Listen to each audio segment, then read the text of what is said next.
ಮಹಾಗಣಪತಿ ಕೃಷಿ ಕನ್ನಡ ಯೂಟ್ಯೂಬ್ ಚಾನಲ್ದಲ್ಲಿ ಎಲ್ಲ ರೈತ ಬಾಂಧವರಿಗೆ ಸ್ವಾಗತ ಸುಸ್ವಾಗತ. ನಾವು ಇವತ್ತು ಚೆಂಡು ಹೂವಿನ ಪ್ಲಾಟಿನಲ್ಲಿ ಇದ್ದೀವಿ. ಗ್ರೋತು ಎಕ್ಸಲೆಂಟ್ ಆಗಿದೆ, ರಿಸಲ್ಟು ತುಂಬಾ ಚೆನ್ನಾಗಿ ಬಂದಿದೆ. ತಾವು ಇಲ್ಲಿ ನೋಡಬಹುದು, ಈ ತರಹ ಡೆವಲಪ್ಮೆಂಟ್ ಆಗಿದೆ.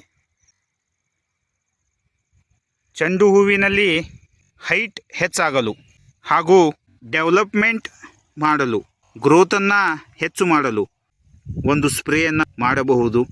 ನಾವು ಈ ಪ್ಲಾಟ್ಗೆ ಚೆಂಡು ಹೂವಿನಲ್ಲಿ ಡೆವಲಪ್ಮೆಂಟ್ ಸಲುವಾಗಿ, ಗ್ರೋತ್ ಸಲುವಾಗಿ ಹಾಗೂ ಹೈಟನ್ನು ಹೆಚ್ಚು ಮಾಡಲು ನಾವು ಈ ಪ್ಲಾಟ್ಗೆ ಜಿಬ್ರೆಲಿಕ್ ಆ್ಯಸಿಡ್ 0.001% SL ಈ ಟಾನಿಕನ್ನು ಯೂಸ್ ಮಾಡಿದ್ದೀವಿ.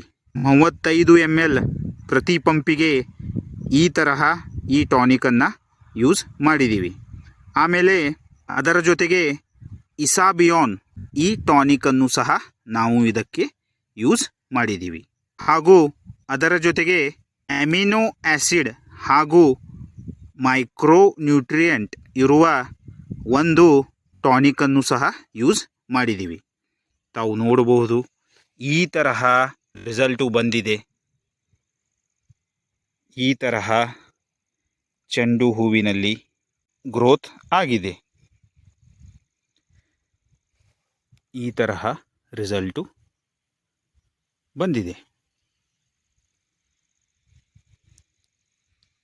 ಇದರಿಂದ ಚೆಂಡು ಹೂವಿನಲ್ಲಿ ಹೈಟು ಚೆನ್ನಾಗಿ ಆಗತ್ತೆ ಹಾಗೂ ಕವಲುಗಳ ಗ್ರೋತು ಚೆನ್ನಾಗಿ ಆದರೆ ತಮಗೆ ಇಳುವರಿಯು ಚೆನ್ನಾಗಿ ಬರುತ್ತೆ.